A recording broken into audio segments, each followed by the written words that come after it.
Белорусы празднуют День воли, 106-ю годовщину провозглашения независимости Белорусской Народной Республики. В эфире «Нехта» самые важные и интересные новости к этому часу.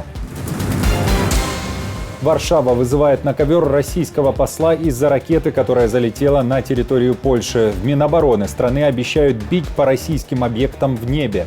Конечно, он был бы сбит, и были бы приняты более адекватные меры. Европу может накрыть волна терактов. Исполнители уже готовятся к убийствам мирных.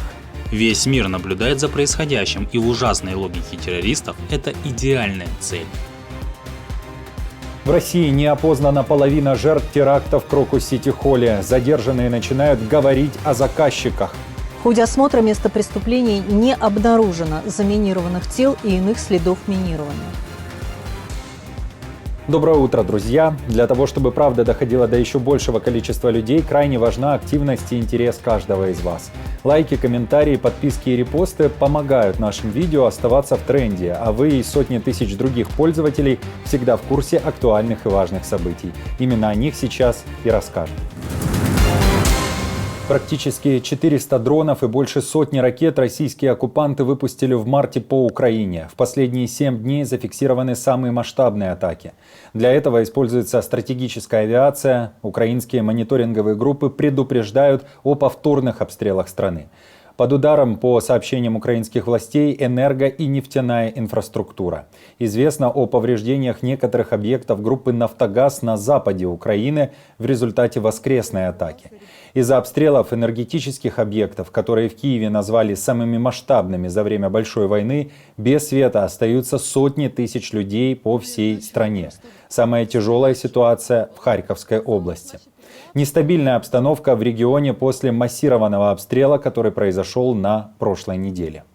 Інфраструктура міста є, власне, критичною інфраструктурою, є пріоритетність заживлення і об'єкти критичної інфраструктури заживлені вже в першу чергу в фактично всіх містах, є резервне живлення, тому враховуючи вже досвід попередніх періодів та існуючу ситуацію зараз, маємо швидке реагування. Ті схеми, які напрацьовані раніше, працюють, дають можливість поступово відновлювати як населенню, так критичним об'єктам, так і іншим категоріям споживачів. Последние атаки России на Украину называют самыми масштабными и в Польше. Напомню, что с начала этого года во время обстрелов Украины Варшава постоянно поднимает свои истребители в небо. Обещают уничтожать российские ракеты или дроны, которые могут пересекать границу, как было ранее, в тех случаях, если они угрожают самой Польше. Собственно, поэтому и не решили сбивать российскую ракету во время атаки в эти выходные. Однако МИД Польши хочет послушать, что скажет об этом инциденте российский посол в Варшаве, и передать ему ноту протеста.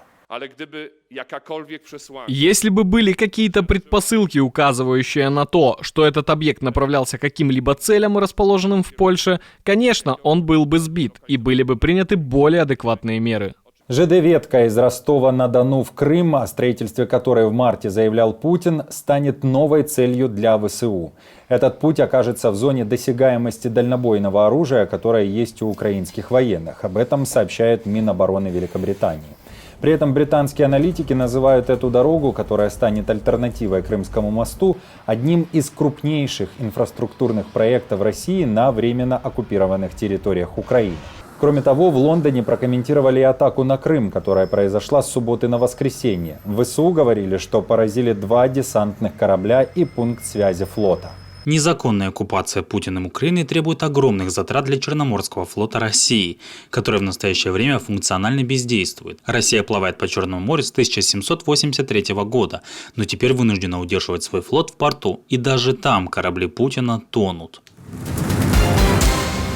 В Европе не исключают терактов со стороны ИГИЛ. Потенциальными целями террористов может стать Германия и Франция. Афганская ячейка ИГИЛ Вилаят Хорасан, которую считают причастной к теракту в Крокус-Сити-Холле, является сейчас одной из самых опасных подразделений исламского государства.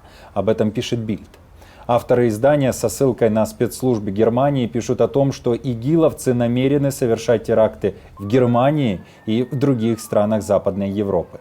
Выходцы из Таджикистана именно в Западной Европе имеют хорошо организованную террористическую сеть, которая насчитывает более 100 исламистов, и существует вероятность даже целой волны терактов, предупреждает разведка. Этим летом в Германии пройдет чемпионат Европы по футболу, а затем Олимпийские игры в Париже. Весь мир наблюдает за происходящим, и в ужасной логике террористов это идеальные цели. В Москве продолжаются процедуры по опознанию тел погибших во время теракта. Назначены генетические экспертизы. Кроме того, в самом Крокус-Сити-Холле спустя 2 суток после нападения террористов находили новые тела жертв атаки. В российском следкоме при этом рассказали о других находках. В ходе осмотра места преступлений не обнаружено заминированных тел и иных следов минирования. С места трагедии изъято 4 комплекта боевой амуниции разгрузки, более 500 патронов и 28 магазинов, 2 автомата Калашникова, которыми были вооружены нападавшие.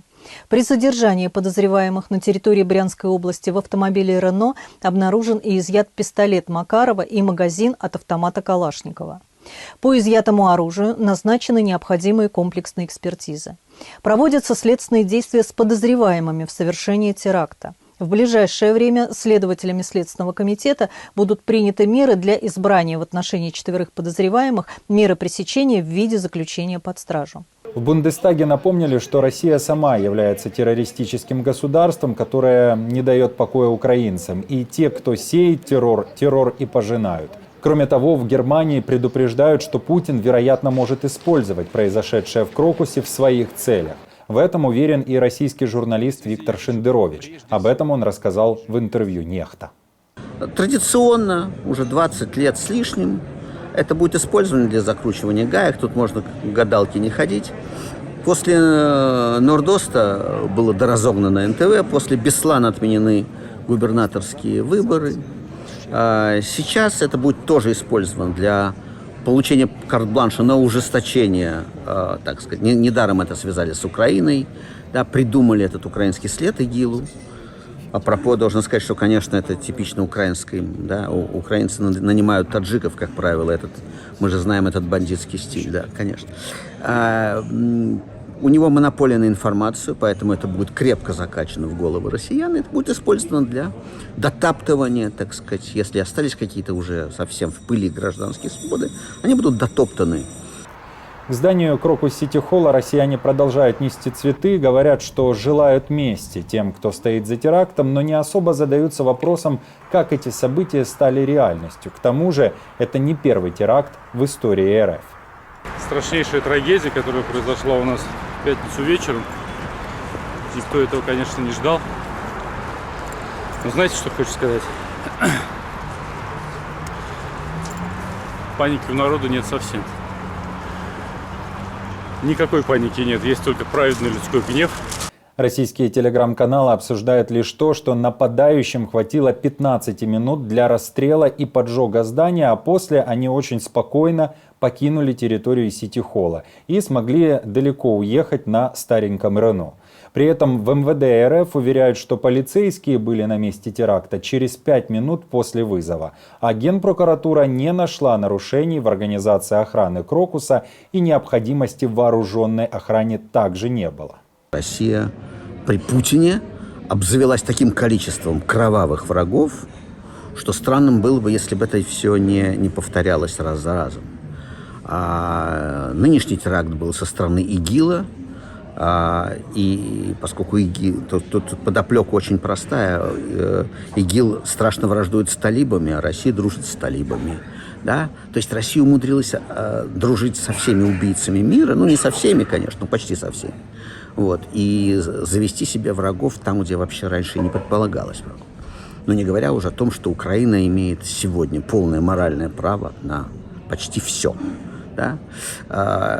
Я уже сформулировал в 2014 году после Крыма, я сформулировал по поводу всех жертв, которые будут в России. Я сформулировал, что каждого по отдельности жалко, всех вместе нет. Я смотрю эти пленки чудовищные, эти съемки, да, из Крокуса. Жалко каждого по отдельности, да, каждого погибшего, каждую жизнь. Но россияне, которые, как народ, заключили это традиционное соглашение с Путиным, да, они, к сожалению, этот договор проиграли. Еще в одной столице, на этот раз в Ереване, произошла нештатная ситуация. Трое неизвестных в воскресенье днем попытались захватить одно из отделений полиции. Взорвали при этом гранату. Двое нападавших от этой же гранаты и пострадали. Их третий товарищ при этом продолжил свой путь и оказался в здании. Он требовал освободить участников боевого братства, 49 представителей которого задержали ранее по подозрению в незаконном хранении и ношении оружия и боеприпасов, но затем, как сообщают СМИ Армении, всех их отпустили. В организации отрицают свою причастность к произошедшему захвату. Как итог, на контакт с тем, кто забаррикадировался в отделении, пришлось выходить главе полиции Армении. После, вероятно, неудачных переговоров начался штурм здания силовиками и, как результат, спецназ задержал этого захватчика. На этом пока все. Если вам нравится наша работа, вы можете поддержать ее кнопкой «Спасибо» под роликом или стать постоянным спонсором канала. А мы с командой продолжаем следить за самыми важными новостями. Оперативную информацию от Нехта ищите на платформе X или в наших телеграм-каналах. Спасибо вам за доверие и то, что остаетесь с нами. Хороших вам новостей и до встречи!